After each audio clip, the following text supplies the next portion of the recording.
I am so glad that I met a lot of people recently that loves to review as much as I do, because now I know what I've been missing out on. If for some reason you came across this video and thinks that Guy Ritchie, this guy, this director, only do Sherlock Holmes and Aladdin, think again. You might be as surprised as me once you watch this movie.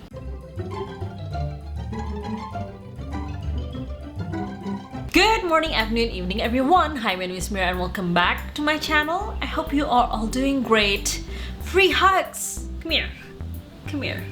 As always, if you haven't, don't forget to click that bell button besides my subscribe button so you'll be notified if I upload something new. Now, I know Guy Ritchie as the director for Sherlock Holmes. I was not much of a movie freak back then, so I only watch what I like. And Sherlock Holmes is up there since I love detective stories so much. Then I was introduced to The Man from U.N.C.L.E., another masterpiece that I absolutely love. But when I get the invitation for the Gentleman movie screening from a friend of mine, I was introduced to a whole other of Guy Ritchie's geniusness, if that is a word.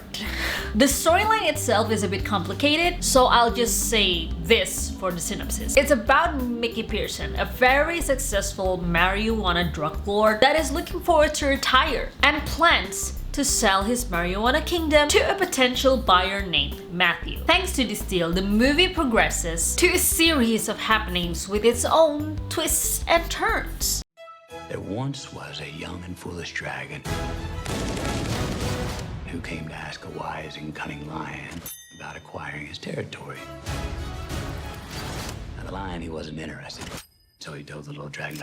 But the dragon, he persisted. Oh, goody. He started a war.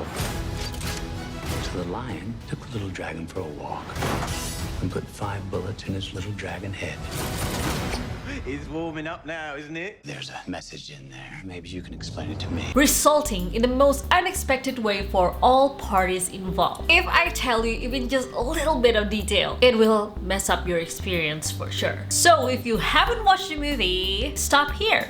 Watch it guys, watch it, really, watch it.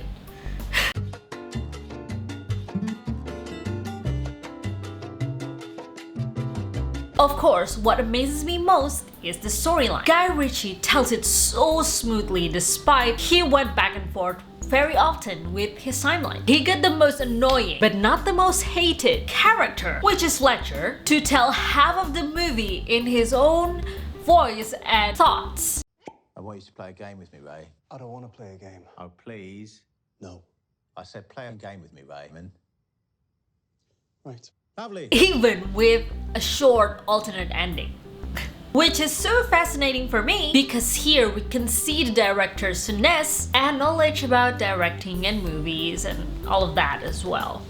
It's just fun to see. And from this point of view as well, we can understand the two supporting characters' uniqueness, even though they play from opposite sides. Have I told you about how annoying Fletcher is? I think I have. Then the storyline moves forward from Fletcher's point of view to the present time, where the first plot twist is introduced. It was pretty suave because Fletcher already thought that he had this in the bag, which is so foolish, guys. I mean, think about it. Mickey Pearson is a crime lord. He has marijuana farms where one shouldn't even exist. That's some smarty pants move right there. And apparently, it was the other way around from Fletcher. Mickey was the one with the high ground. But then there's another plot twist of Russians wanting Mickey and everyone involved with him dead. You just can't breathe with this movie. It's surprises after surprises after surprises. It can be a cringy one, it can be a funny one, it can be just a jaw-dropping one, but the surprises just keeps on coming. It's one bucket of jolly good, crude, and harsh type of fun. It's like watching those funny but painful home videos while, for instance, someone get kicked accidentally in the nuts by his own son. You know, that type of fun. Moving on to the characters, I love how some characters got involved because they want to, how some just wants to live an honest life but couldn't, and how others just accidentally died. And those who died just have one-of-the-kind names, you know, like Fuck, and Aslan. He's His name was Fahak, but spelled with a PH, so it sounds like Fahak. Please! Kanda Fahak. I don't know if it was intentional or not. And while we're talking about characters, I have some favorites. And some not so favorites, but still mesmerizes the heck out of me. I'll start with the two characters that starts the story, which is Fletcher and Ray. Good lordy Lou, I hate Fletcher. I have seen Hugh Grant play an impossibly horrible character in Paddington 2, but I don't think I could despise him more until I saw him here. His constant know-it-all attitude, shameless flirting to Ray, insisting to get what he wants, and even at the ending, he still tries to beat everyone to the punch and failed to do so. Then we have Ray, the second in command, and looks, you know, decent enough, but with a shortfall of his own, being insanely uptight, which suggests that he might have OCD. Their interaction is just interesting and very laughable. Mikey Pearson himself acts as the main character, but mostly told from Fletcher's point of view, his story I mean, from where he started his business in college to how he is now, and I have to tell you, he is just beautifully written. Then moving on to the most unexpected character, in conjunction with who played him. Dry Eye acts like a second-rate villain. Our antagonist explodes on the scene like a millennial firework.